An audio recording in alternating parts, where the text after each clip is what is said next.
जय माता की मित्रों, हम लोग अनुराधा नक्षत्र की यात्रा कर रहे हैं। आज बात करते हैं कि अगर शुक्र देव अनुराधा नक्षत्र में विराजमान हो तो किस तरह के फल हम लोगों को प्राप्त हो सकते हैं।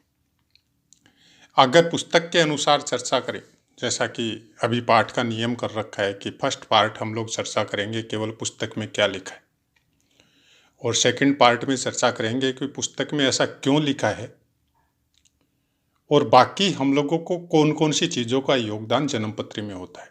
क्योंकि किसी एक नक्षत्र या किसी एक ग्रह से संपूर्ण जन्मपत्री नहीं बनती।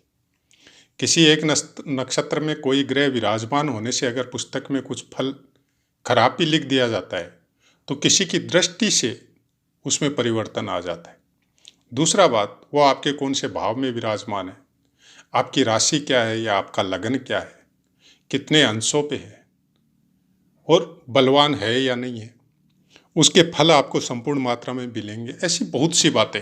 वर कुंडलियों का अपना इफेक्ट होता है, नवमांश कुंडलियों का बहुत अच्छा इफेक्ट होता है। तो बहुत सी चीज़ें हैं जो हम लोग प्रायकर जितनी एक वीडियो की सीमा होती है उसमें समझाने के तरीके से हम कितना बता सकते हैं उतना हम बताने का कोशिश करते हैं। क्योंकि हमारा मकसद भी ये है कि ज्योतिष को ज्योतिष के अनुसार समझिए। केवल इस तरह से मत समझिए कि हम लोग भविष्य जानना है और वो भविष्य घटित होगा या नहीं होगा उसके बारे में जानकारी करना है, तो उस लेवल पे जाके ज्योतिष को मत समझिए। हमारी केवल प्रार्थना इतनी है, ज्योतिष को ज्योतिष के अनुसार समझिए, जिससे कि हम लोगों को प्रेरणा मिल सके कि क्या चीज़ है जीवन में जिसको हम लोगों को नहीं करना है, और क्या चीज़ है जो मन नहीं होते हुए भी हम लोगों को नियमित रूप से उसको करना है। तो चलिए आगे बढ़ते हैं। शुक्र देव अनुराधा नक्षत्र में कोई भी चरण में कुछ भी अच्छा फल नहीं बताया गया है। काम पीड़ा के संबंध में ज़्यादा बताया गया है। जो वर्तमान पोजीशन आजकल के समाज की या देशों की पूरी पृथ्वी पे जो चल रही है कि तरह तरह के सूचना के प्रसारण के, वीडियो के, सोशल मीडिया के जो प्रचार प्रसार हो रहे उसकी वजह से समझ लो, चाहे हम लोगों की और कोई महत्वाकांक्षा है उसकी वजह से समझ लो, चाहे परिवार का माहौल कुछ इस तरह का हो गया कि पुराने रीति रिवाजों को छोड़ चुके उसकी वजह से समझ लो, यहाँ पे शुक्रदेव अनुराधा नक्षत्र में विराजमान होने से कोई भी अच्छे फल देने की क्षमता वो नहीं रखते हैं। आपको एक इंडिकेशन देते हैं कि आपको अपने ऊपर, या अगर वो बच्चा आपका है तो आपको अपने बच्चे के ऊपर विशेष दृष्टि रखनी पड़ेगी और विशेष नियम उसके साथ क्रिएट करने पड़ेंगे जिससे उसका भविष्य सुपर हो और अच्छा हो। लेकिन परिवर्तन कहाँ आता है? पुस्तक के अनुसार ही परिवर्तन आता है दृष्टि से। मान लीजिए कि शुक्रदेव अनुराधा नक्षत्र में हो और सूर्य देव की दृष्टि हो तो यहाँ पे सुंदर पत्नी का योग बनाता है। जातक को भूमिपति एवं भवनपति बनाता है, मतलब अच्छी भूमि होगी, अच्छा रहने के लिए घर होगा, सुंदर पत्नी होगी, तो ऐसे परिवर्तन आता है। क्योंकि दृष्टियों का अपना एक विशेष योगदान होता है। लेकिन वर्तमान ज्योतिष में एक की दृष्टि बताई गई है, केवल मंगल शनि को छोड़ के, मंगल शनि और गुरु को छोड़ के। तो सूर्य की दृष्टि या मंगल की दृष्टि या फिर आपकी क्या बोलते हैं बुद्ध की दृष्टि कैसे आएगी? पुराने जो ज्योतिष शास्त्र के जो पुस्तकें हैं उनके अंदर बहुत सी दृष्टियों में बहुत सी बातें बताई गई है। 1 चरण दृष्टि, 2 चरण दृष्टि, 3 चरण दृष्टि और 4 चरण मतलब संपूर्ण दृष्टि। तो उन दृष्टियों के हिसाब से दृष्टियां आ जाती है, तो आप उसका भी अध्ययन करें, क्योंकि उन दृष्टियों को लगाने से आप बहुत कुछ नज़दीक पहुंच सकते हैं कि हम लोग किस तरह से फलों को समझें। अब ये अलग बात है कि वर्तमान में क्या हो रहा है, हम उसके विषय में कोई चर्चा नहीं करेंगे, क्योंकि ज्योतिष एक अथाह समुद्र है। इसके ज्ञान को समझना और उसके बारे में चर्चा करना, या वर्तमान में जो ज्योतिषी जो फेमस समझ लो आप जी, या चाहे ज्ञानी समझ लो आप, जो चर्चा कर रहे हैं, जो बता रहे हैं, उनके ज्ञान के ऊपर कोई कमेंट करना, ये हमारे दिमाग में या हमारी ये संस्कृति या हमारे कोई नेचर में ये चीज़ सेट नहीं होती। सबका अपना अपना ज्ञान है, सबकी अपनी अपनी दृष्टि है, और ज्योतिष में सब स्वतंत्र है। जैसे देश में सब कुछ बोलने के लिए सब लोग स्वतंत्र है, वैसे ही ज्योतिष में यात्रा एक ही होती है, लेकिन चलने के जो रास्ते होते हैं वो अलग अलग होते हैं। ज्ञान को प्राप्त करने की आपको प्राप्त केवल ज्ञान करना है, लेकिन उसके रास्ते आप एक दूसरे के पद चिन्हों पे चल के प्राप्त करें, ऐसा संभव नहीं है। सबके अपने अपने चक्र की अपनी एक विशेष ऊर्जा होती है।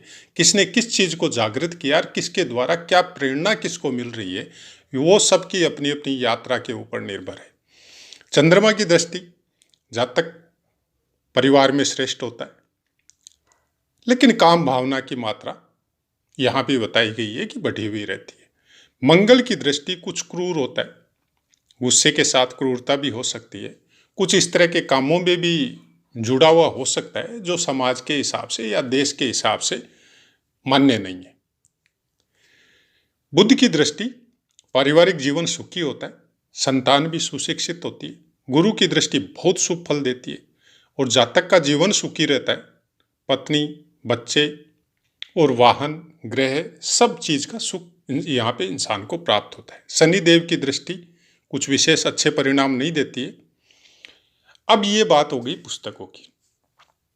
अब बात करते हैं कि शुक्र देव क्या अनुराधा नक्षत्र में हमेशा ही खराब फल देते हैं? नहीं देते। पहले तो आपको यह समझना पड़ेगा कि अनुराधा नक्षत्र के चारों चरण वृश्चिक राशि में आते हैं और काल पुरुष की कुंडली अनुसार वृश्चिक राशि आपके अष्टम स्थान में जाके विराजमान होती है। अब हम लोग अगर शुक्र देव की चर्चा करते हैं कि शुक्र देव कौन से भावों में अशुभ परिणाम देते हैं, तो अष्टम स्थान में देते हैं। अष्टम स्थान में कोई विशेष शुभ परिणाम शुक्र देव का देखने को नहीं मिलता है। अब वो कितने बलवान हैं, उनके ऊपर किस ग्रह की दृष्टि है और किस ग्रह की दृष्टि नहीं है। शुक्रदेव जो दृष्टि दे रहे हैं उस भाव को क्या करेंगे? बहुत बलवान बनाएंगे।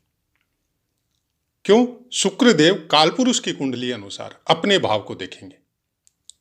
अगर मेष लगन है कालपुरुष का, तो वृष राशि आपके दूसरे स्थान में विराजमान होंगी, तो वो पूर्ण दृष्टि से वहां देखेंगे।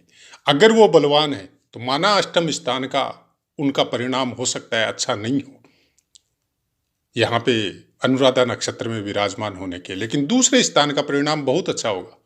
भरा पूरा परिवार होगा, धन संपत्ति ये सब की कमी नहीं होगी। यहाँ पे शुक्रदेव के विषय में हम आपको पूरी चर्चा में इसलिए नहीं बताया कि यहाँ पे हमने इतना सा बोल के इतनी कर दी कि यहाँ पे अच्छे परिणाम नहीं मिलते। हमने केवल इसलिए नहीं बताया क्योंकि यहाँ पे शुक्रदेव अनुराधा नक्षत्र में अगर विराजमान होते हैं तो काम पीड़ा से ज़्यादा कनेक्ट करते हैं इंसान को। बाकी चीज किसी चीज के विषय में पुस्तक में नहीं लिखा है, लेकिन ये एक ऐसी चीज है कि आपके सब सुखों का नाश कर सकती है। अगर आप गहराई से सोचे कि इस चीज की आदमी को लत लग जाए या कंट्रोल नहीं हो और जैसा भी कोई रास्ता हो उसको अपनाने की कोशिश करे, तो फिर वो सब चीज को नष्ट कर सकती है, जुए सट्टे में भी भेज सकती है। लेकिन हाँ, दूसरे स्थान से जैसे धन संपत्ति के लिए हो, परिवार के लिए हो, वहां पे आपको अच्छे परिणाम भी प्राप्त होते हैं। तो यहाँ पे कंट्रोल क्या करना है? अपने चंद्रमा को, और कुछ नहीं करना। चंद्रमा मतलब आपका मन। हर तकलीफ और हर सुख सबको अगर हम लोग ऐसे समझे कि जड़ जिसको बोला जाता है कि नींव जो है कि आदमी को कैसा होना चाहिए, आप अपने मन को कंट्रोल कर लो, हर सुख प्राप्त होंगे और हर दुख को नष्ट कर सकते हैं, हर तकलीफ से उबर सकते हैं। कितनी पॉजिटिविटी आप लाना चाहते हैं, ये सब कुछ आपके मन के ऊपर निर्भर है। हजारों कुंडलियों को देखने के बाद या बहुत से ज्ञानियों के प्रवचन या वीडियो के द्वारा सुनने के बाद, बहुत सी पुस्तकों का अध्ययन करने के बाद कुछ हद तक बात सही है कि शुक्रदेव के अष्टम स्थान में परिणाम अच्छे नहीं होते। लेकिन अब अगर ये लगन ही आपका कोई दूसरा हो और वहां पे अनुराधा नक्षत्र में शुक्रदेव हो, तो फिर वो परिणामों में चेंजेस आ जाती है। तो ऐसी बहुत सी बातें जो एक एक करके हम लोगों को कुछ दिमाग में कुछ चीजें सेटिंग होती है और उसको हर चीज में जब उसको रिफाइन करके जाते हैं, हर चीज के द्वारा उसको समझते जाते हैं, भावों के अनुसार, वर्ग कुंडलियों के अनुसार, नक्षत्रों के अनुसार, ग्रह के कारकत्व के अनुसार, तो ऐसी बहुत सी बातें हैं जिनको हम लोग जब पूरी तरह साफ सफाई होते जाती है, दिमाग में कुछ क्लियर होता है, तब जाके समझ में आता है कि कोई भी ग्रह कहीं पे भी बैठ के कोई अशुभ परिणाम या शुभ परिणाम वैसा कुछ नहीं होता है। जो भी है हम लोगों को प्रारब्ध है, जो हम लोगों को जन्म के साथ पहले से मिला हुआ है। अब वो परिणाम हम लोगों को मिलने हैं। यह आप मान के चलिए, आजकल के समय में चंद्र कुंडली को प्रायकर हम लोग भुला सके, क्योंकि सोशल मीडिया का ज़माना है और हर आदमी अपने दिन का मैक्सिमम समय सोशल मीडिया में बिताता है। और जो ज्योतिष से कनेक्टेड है वो आदमी ज्योतिष के चैनल में बिताता है। जो पिक्चर देखने के शौकीन है वो मूवी वगैरह में, जो बाकी चीज़ों के शौकीन है वो अलग अलग पूरा क्षेत्र है। मतलब अथाह, जिसको हम लोग ज्योतिष को बोलते हैं ना, अथाह समुंदर, वैसे ही सोशल मीडिया भी आजकल अथाह समुंदर है। कोई किस लाइन में, कोई किस लाइन में, लेकिन अपना समय मिनिमम 3 घंटा और मैक्सिमम 10 घंटा 12 घंटा तक यूट्यूब में बिताता है। तो उसके द्वारा आपको क्या ज्ञान प्राप्त हो रहा है, आप उसके द्वारा क्या प्राप्त कर रहे हैं और दे क्या रहे हैं। दे तो सामने ही है कि आप अपना कीमती समय दे रहे हैं, लेकिन प्राप्त क्या कर रहे हैं यह आपके अपने ऊपर निर्भर है। यह हो गया आपके कर्म, कि आपकी यात्रा जो चल रही है जीवन की, उसका सबसे कीमती समय है वो आप कहाँ लगा रहे हैं और उससे आपको क्या मिलने वाला है। हर ग्रह, हर नक्षत्र, हर वर्ग कुंडली, जो भी लग्न कुंडली के अनुसार बताया जाता है वो फिक्स प्रारब्ध है, वो आपको मिलना है। लेकिन किस रूप में मिलना है, किस तरीके से मिलना है, वो आपके कर्म डिसाइड करेंगे।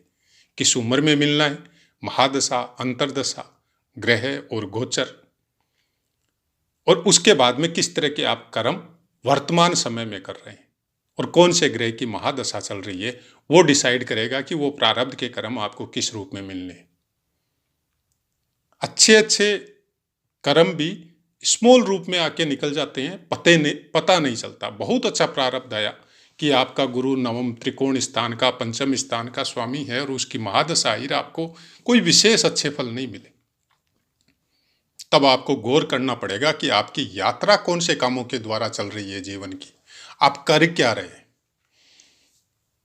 आपकी बुद्धि क्या उन विषयों में लगी हुई है जो समाज के द्वारा प्रतिबंधित है, कानून के द्वारा प्रतिबंधित है, मनुष्य जीवन के लिए क्या नियम है उसके द्वारा प्रतिबंधित है। यह आपको खुद को सोचना है, क्योंकि भविष्य का निर्माण, भविष्य का पुनर्गठन और भविष्य को बर्बाद, ये पावर केवल इंसान के पास है, मनुष्य के पास है, जानवरों के पास नहीं है। जानवर पूरी तरह लग्न कुंडली के ऊपर निर्भर है, वो जो प्रारब्ध लेके आए उसको भोगना है। लेकिन मनुष्य को एक विशेष छूट मिली है कि आप अपने पूर्व के प्रारब्ध भी नष्ट कर सकते हैं और आप नए भी बना सकते हैं। अब नए आप अच्छे बना रहे हैं तो पहले के प्रारब्ध अगर गलत है तो बहुत स्मॉल रूप में आएंगे और वो निकल जाएंगे, और नए आप खराब बना रहे हैं और पहले के प्रारब्ध कुछ ज़्यादा अच्छे नहीं हैं, थोड़े से अच्छे हैं, तो वो थोड़ा सा अच्छा भी कब आएगा और कब निकल जाएगा आपको पता नहीं चलेगा। और जिनके बहुत अच्छे हैं, मतलब 100% अच्छे हैं, कोई भी गलत प्रारब्ध मामूली जिनको माइनर स्केल पे मिला है, उन लोगों को तो हो सकता है पूरा जीवन पता नहीं चले गलत करते करते भी, क्योंकि उनका पुण्य का घड़ा बहुत जबरदस्त भरती है। तो हम लोग बोलते हैं ना कि ये आदमी मतलब बचपन से या जवानी से ही सुख पा रहा है, पैसे की कमी नहीं है, उसकी कमी नहीं है, ये की कमी नहीं है, और गलत कर्म कर रहा है, उसका कारण केवल इतना ही होता है। अब बोलने को बहुत कुछ है, आप विश्वास करो या अंधविश्वास करो या मत करो, लेकिन ज्योतिष के चैनल या ज्योतिष के चैनल से जुड़े हुए इंसान, वो लोग इस पे विश्वास करते हैं, इसलिए जुड़े हुए रहते हैं। और जो एक हंसी मजाक के रूप में लेते हैं, वो कुछ समय के लिए आते हैं, कुछ अपना मतलब अपने मुखारबिंद से कुछ ऐसे शब्दों का यूज करते हैं जो उनके संस्कारों के द्वारा उनको प्राप्त होता है, और टाइप करते हैं और निकल जाते हैं। ऐसे भी बहुत है। तो अपने किसी भी ग्रह नक्षत्र से कोई भी खराब फल के द्वारा पीड़ित भी नहीं होना चाहिए आदमी को, जो पुस्तकों में लिखा है उसके अनुसार, और जो बहुत अच्छे फल बता रहे हैं उसके द्वारा ज्यादा उत्साहित होने का भी जरूरत नहीं। ज्योतिष को केवल उस रूप में समझिए कि आप अपनी आदतों में, अपनी दिनचर्या में क्या परिवर्तन ला सकते हैं, और हमारा केवल इतना ही मकसद है कि जो चीज जो सही रूप में है, जो ग्रह है आपको क्या कहना चाह रहे हैं, उसमें आप ज्योतिष की कोई भी होरा शास्त्र वगैरह की कोई भी जब अच्छी पुस्तक आप अपने घर में लाते हैं पढ़ने के लिए, चाहे शौक के रूप में लाओ, तो उसमें देखिएगा शुरू में ही हर ग्रह के पूर्ण अंश लेके भगवान विष्णु के अवतार हुए हैं। आपको ज्योतिष को समझना है तो सबसे पहले उन ग्रहों के द्वारा जो पूर्ण अंश के अवतार है, उन अंशों के अवतारों की पूरी कहानी को समझना पड़ेगा। सूर्य के द्वारा भगवान राम का है, चंद्रमा के द्वारा भगवान कृष्ण का है, तो ऐसे करके सब अवतार है। शुक्रदेव के द्वारा भगवान परशुराम का है। तो उन अंशों के द्वारा जो अवतार है, उनकी अगर आपने कहानियों को समझ लिया, उनके कर्मों को समझ लिया, उनकी जीवन यात्रा को समझ लिया, तो आपको बहुत कुछ पता चल जाएगा कि ग्रह कब पीड़ा दे सकते हैं, कब नहीं दे सकते। ग्रह भी प्रतिबंधित है कि आप अगर इस तरह के कर्म कर रहे हैं तो आपको वो पीड़ा नहीं देगा। और ये ज्योतिष बताता है आपको, और कोई ग्रंथ नहीं बताता। ज्योतिष में केवल यही बता रहा है कि आपको अपने जीवन की यात्रा में कैसे नियम आपको रखने चाहिए, किस तरह का मन आपको रखना चाहिए, किस तरह के कर्म आपको करने चाहिए, ये ज्योतिष के द्वारा बताया जाता है। अगर उसको आप फॉलो करते हैं तो ग्रह पीड़ा का निवारण वहीं पे हो जाता है, कुछ भी करने की जरूरत नहीं है। फिर कुछ एक ऐसी शक्ति या अच्छे वो कुछ ऐसे संस्कार जागृत होते हैं शरीर के अंदर कि बाकी की यात्रा वो संपन्न करवाते हैं। फिर अपने आप मन में आता है कि नहीं, ऐसा भी करना चाहिए, कुछ ऐसा भी करना चाहिए। मतलब अच्छे स्वरूप में जो आदतें हैं उसमें रिफाइनिंग चालू हो जाती है आपकी। कि आपने सुबह जल्दी उठने का प्रण लिया तो आप धीरे धीरे जल्दी उठने लग गए, तो उसके बाद में आपके मन में आएगा चलो थोड़ा घूम के भी आते हैं। उसके बाद में ऑटोमेटिक आपके अंदर एक उत्कंठा जागृत हो जाएगी, जब जल्दी उठ ही जाते हैं तो नहाने का काम भी जल्दी करें। तो दिनचर्या ऑटोमेटिक रिफाइन होना चालू हो जाती है, एक आदत को अपनाना है केवल। तो ऐसा ही कुछ है हमारा ज्योतिष को समझने का तरीका और समझाने का भी। ये आपके ऊपर निर्भर है कि आप उसको किस तरह से लेते। अब अपनी वाणी को विराम देते, आपसे आज्ञा लेते। जय माता।